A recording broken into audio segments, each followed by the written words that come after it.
Imagine, for just a second, trying to take the health temperature of an entire major city. Like, where would you actually go to do that? Right. It's a huge logistical question. Exactly. Because if you had to get a completely unfiltered, perfectly accurate snapshot of what is circulating in the bloodstreams of a population right now, where is the best place to look?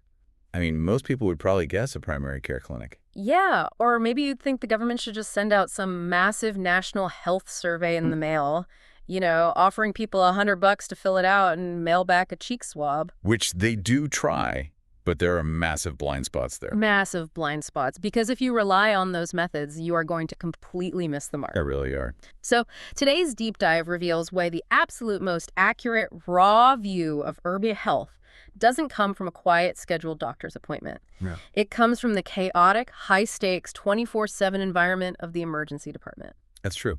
And it forces a total shift in how we perceive public health data. Mm-hmm. Because we are so conditioned to view the emergency department purely as a trauma center, like it's the place you rush to for a broken femur or a severe car accident or a sudden cardiac event. Right, it's for emergencies. Exactly. It's designed for acute, immediate intervention. We don't naturally look at those sliding glass doors and see, an epidemiological observatory. No, definitely not. But from a data gathering standpoint, that chaotic waiting room is incredibly powerful because of exactly who it captures. And who it captures is the entire focus of our mission today. We are pulling our insights from a single, incredibly revealing study from 2014 out of Johns Hopkins Hospital. A really landmark paper. Yeah, the researchers wanted to understand the hidden currents of infectious disease in Baltimore City. And to do that, they looked at the prevalence of herpes simplex virus type 2, or HSV2, in the blood of patients coming through their adult emergency department. Right, the adult ED. So we are going to use their findings as our ultimate case study to show why the ED is the ultimate surveillance tool. It really is the perfect lens for this. We will unpack the sheer scale of the virus in this environment, map out exactly who carries the heaviest burden, and compare these local snapshots to the national averages everyone relies on. And we'll ultimately ask how this data should force us to basically tear up the current public health playbook. Okay, let's unpack this.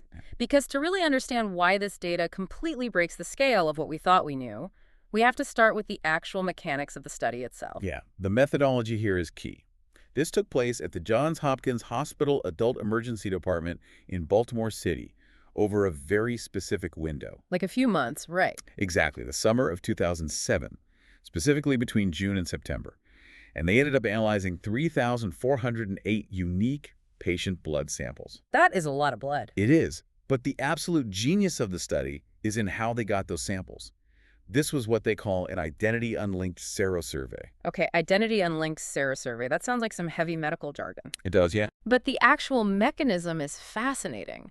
I mean, think about it. If you were sitting in the emergency department because you thought you were having an asthma attack. Right, you're stressed, you can't breathe. Exactly. And a researcher walks up to you with a clipboard asking, hey, while you're waiting, do you mind if we draw a little extra blood to test you for a sexually transmitted infection? Your immediate reaction would probably be absolutely not. Yeah, exactly. People are embarrassed, they feel stigmatized, or they are just, in too much pain to care about a study. Which creates a massive selection bias. Explain that a bit more. Well, if you only test the people willing to sign a consent form for an STI test, your data is instantly skewed. Ah, I see. Because you were only capturing the psychology of the willing, not the biology of the whole population. That makes perfect sense.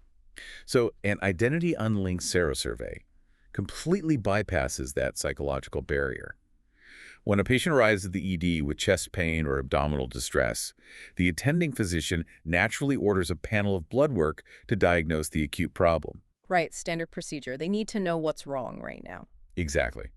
So the phlebotomist draws a few tubes of blood, and the hospital laboratory uses whatever volume they need to run the necessary tests for the patient's immediate care.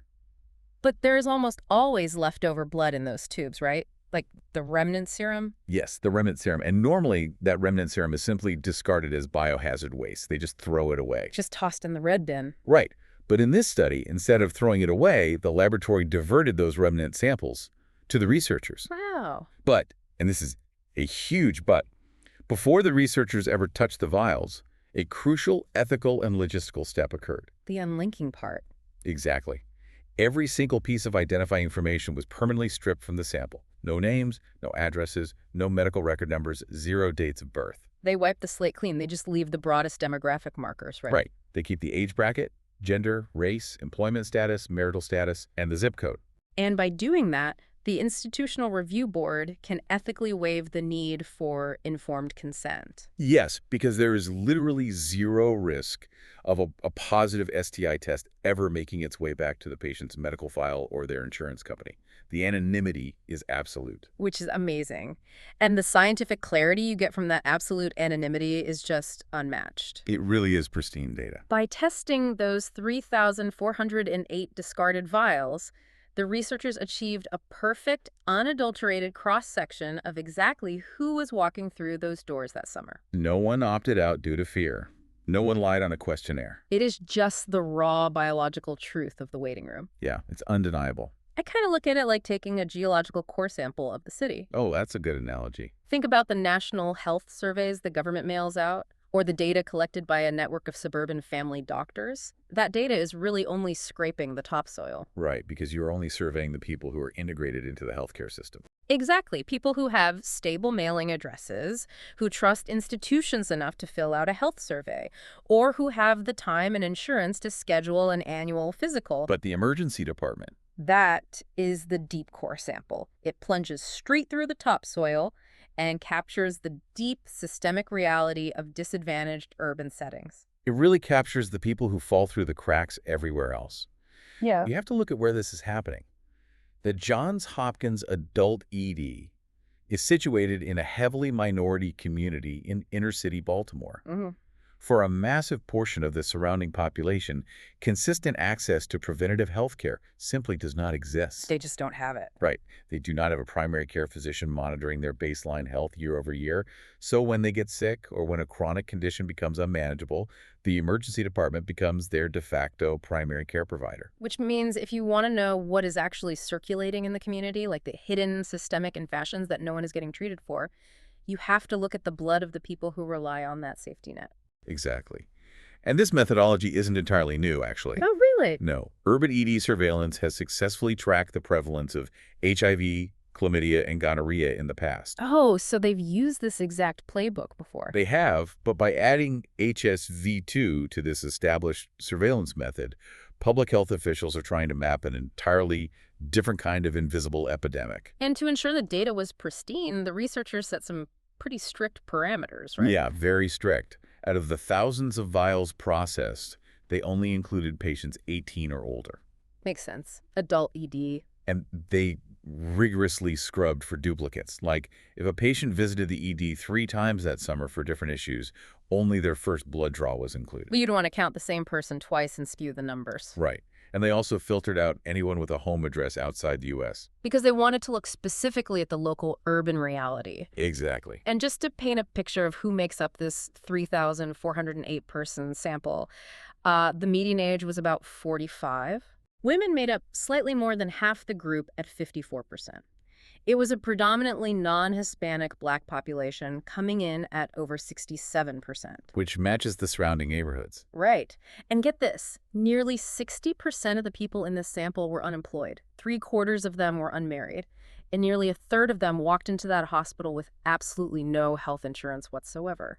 It is a demographic profile defined by severe systemic vulnerability. Yeah, that's the perfect way to phrase it. I mean, it is a population living on the very edge of the healthcare system, Yeah. dealing with economic instability, lack of insurance, and limited access to preventative medicine. And that compounded vulnerability sets the stage for the sheer volume of virus the researchers found hiding in the serum. It really does. So let's talk about the virus itself before we hit the actual prevalence numbers. Because understanding the biology of herpes simplex virus type 2 is crucial to understanding why these numbers are going to sound so terrifying. HSV2 is one of the most common sexually transmitted infections on the planet, and it is the primary driver of genital ulcer disease. Right. And it is transmitted through close mucous membrane contact between sexual partners. But the defining characteristic of HSV2, the thing that makes it such an insidious public health challenge, is its incredible ability to hide. It's sneaky. Very. Once the virus enters the body, It travels up the nerve pathways and takes up permanent residence in the dorsal root ganglion, which is a cluster of nerve cells near the base of the spine. Wow, right near the spine. Yeah, and it is a lifelong, incurable infection. It goes dormant and then periodically reactivates, traveling back down the nerve to the surface of the skin. And when most people think of a herpes reactivation, they naturally think of painful, visible blisters or ulcers. Right, the classic symptoms. But the study points out a statistic that is honestly hard to wrap your head around.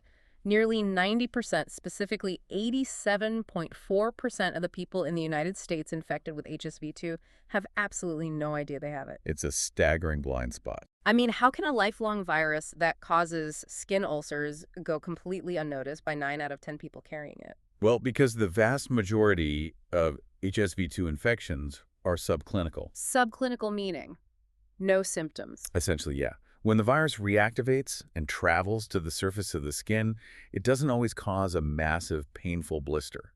Often it causes microulcerations that are completely invisible to the naked eye. Oh, wow. Or it might just cause a tiny red bump that a person dismisses as a minor friction burn, an ingrown hair, or a mild reaction to a new laundry detergent. So they see it, but they don't register it as an STI. Exactly. The symptoms are so incredibly mild that the host never registers them as a disease requiring medical attention. But even without the visible blisters, the virus is still biologically active, right? Oh, highly active. Yeah. This is what's known as asymptomatic viral shedding. Right. The virus is actively replicating on the surface of the skin or mucous membranes, fully capable of being transmitted to a sexual partner, while the host feels perfectly healthy. That is terrifying. It is. Because of this subclinical nature, relying on doctors to visually diagnose HSV-2 in a clinic will miss almost 90% of the cases in a community. You just can't see it. Right. The only way to find the true prevalence of this virus is to do exactly what this study did: serological surveillance. Looking at the blood. Yes. You have to abandon visual inspection and look deep inside the blood for the specific antibodies the immune system created to fight the initial infection. Okay, so we have an invisible lifelong virus that mostly sheds without symptoms. We have 3,408 anonymous blood samples from an emergency department serving a highly vulnerable urban population. When the laboratory finally ran those samples, what was the baseline number? Like, out of those 3,408 patients, how many tested positive? 1,853 of those samples were seropositive for the HSV-2 antibody. Which translates to an overall prevalence rate of 54.4%. Yeah. I need to let that hang in the air for a second for you listening. More than half. It's hard to process. You are sitting in the chaotic waiting room of the Johns Hopkins Adult Emergency Department. You look at the person to your left holding a sprained wrist and look at the person to your right dealing with a severe migraine. Right. Statistically, more than half the adults in that room have the antibodies for a lifelong sexually transmitted virus actively living in their nervous system. It is a staggering baseline. And to truly grasp the gravity of that 54.4%, you have to place it against the broader epidemiological landscape of the country. The researchers compare their findings to the NATS study, which is the National Health and Nutrition Examination Survey. And AAT, that's the gold standard for tracking the general health of the American population, right? Exactly. It's the survey that tells us the average cholesterol level or the average height of an American. Right, the big macro data. Yeah. And during roughly the same time period as our Baltimore study, the national NAS data showed that the overall seroprevalence of HSV-2 for the entire United States population was just 15.7%. 15.7% nationally. Yes. Compared to 54.4% in this single Baltimore emergency department. That isn't just a slight variation. That is an entirely different biological reality. It's worlds apart. I mean, the local rate is roughly 3.5 times the national average. Exactly. But, playing devil's advocate here, Baltimore is a highly dense urban environment. People live closer together. Social networks are tighter. Sure. It stands to reason that any infectious disease, from the flu to an STI, would spread faster in a city than in a sprawling suburb in the Midwest. That's a fair point. I would bet that if you looked at a massive city like New York, the numbers would look exactly like Baltimore. That is a completely logical assumption, and the researchers actually anticipated that exact counter-argument. Oh, they did? Yeah. To address it, they pulled data from the New York City Haines. Ah, a local version. Exactly. This was a localized version of the national survey, specifically tailored to measure the dense urban environment of New York City. How did they do it?